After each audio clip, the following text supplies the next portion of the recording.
What is up, beautiful people of YouTube? We are back once again with another video here today, and this time I'm quite late for this, but we're going to talk about one of my gear upgrades that happened last year, and that is the DJI Pocket 3 compact camera.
One of the reasons why I got the Osmo Pocket 3 is because one of the clients that I do regular shoots for, where they do a podcast, they wanted this as maybe a secondary camera, and they wanted to try it out when they go out to travel and I'm not with them to shoot.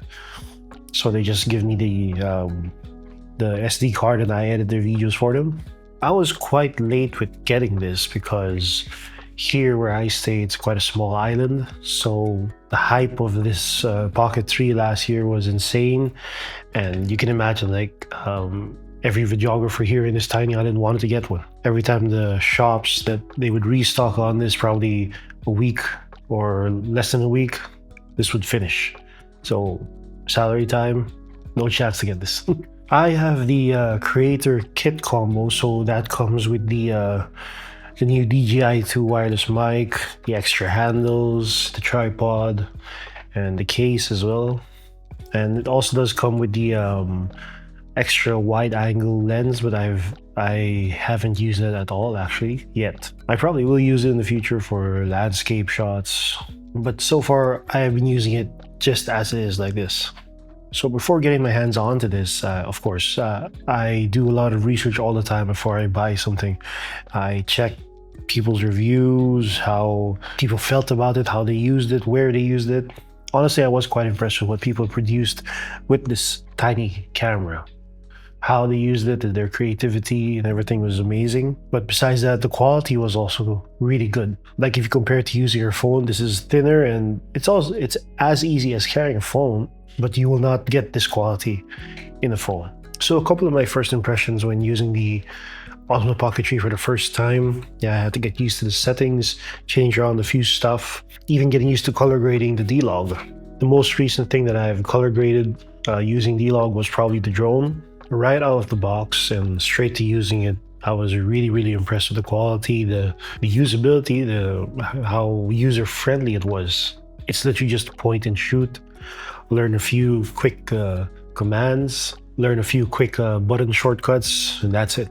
And what makes this tiny camera so impressive is, of course, one main thing, being able to shoot from landscape to vertical, just like that, easily. Which is why this camera became such a hype last year, because being able to shoot vertical for social media with that quality and a mechanical gimbal built in.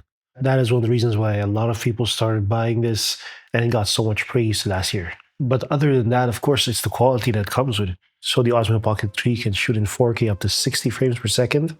Yo, hey, my cat's in the way, I'm sorry guys. It can shoot slow motion 120 frames per second in 4K as well. Hyperlapse, also 4K, time-lapse 4K, motion-lapse 4K. It does have a dedicated low-light video, but I think that when you can't shoot in D-Log. Speaking of low-light, that is one of the downfalls of the Osmo Pocket 3. It doesn't do so well at low-light, but it does alright. Like, if you're in extremely dark situations, yeah, you can't get the good footage. But as long as you have some lighting or enough light to light up your subject itself, you'll be fine. So the lens on this is equivalent to a 20 millimeter. But there's this latest update of this Pocket 3 where, well, before you used to only be able to do digital zoom on this, but now there is a lossless zoom with the update where you can punch in. But that I'll be talking about in a different video because I've been hearing a lot of reviews about it. There are some people that don't like it, there are some people that do like it, and there are a bunch of reasons why. The focus on this is pretty good, so you can even get that good depth of field as long as your subject is quite close to the camera, or if you want to create that depth between the subject and the background. With regards to audio, the built-in mics on this are all right. If you're like in a hurry, when you're traveling, you want to shoot fast, it's okay. Because the microphones on this are actually in all directions, so it's quite good. So you can even pick up your voice behind the camera. When you pick up the Creator Kit combo, and it comes with the DJI Wireless 2 mic, that mic can record up to 32-bit float. So no matter how loud you go, how soft you go, you can always adjust that in post without losing any data or even clipping.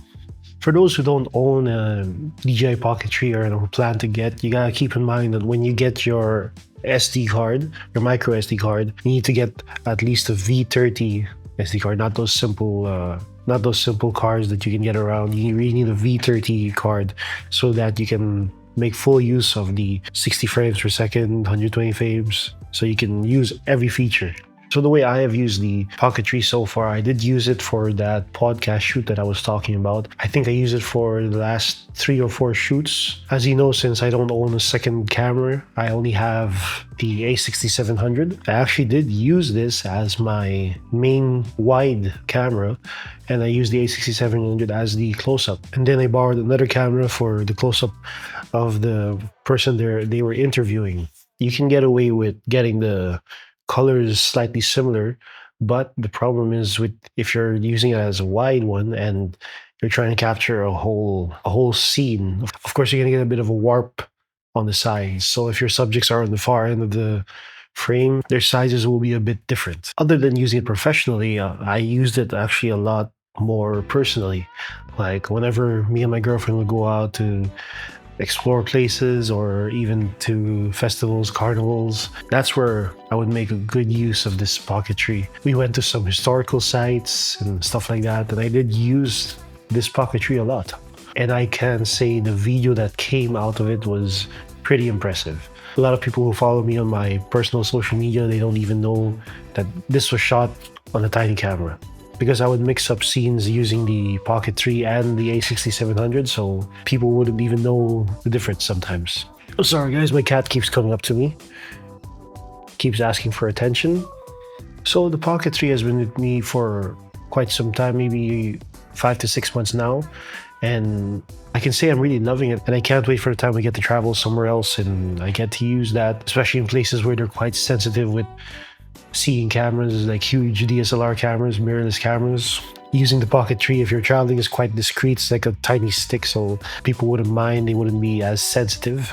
Some of my thoughts on who this camera is for: it could be for those people who are interested in jumping into cinematography, videography.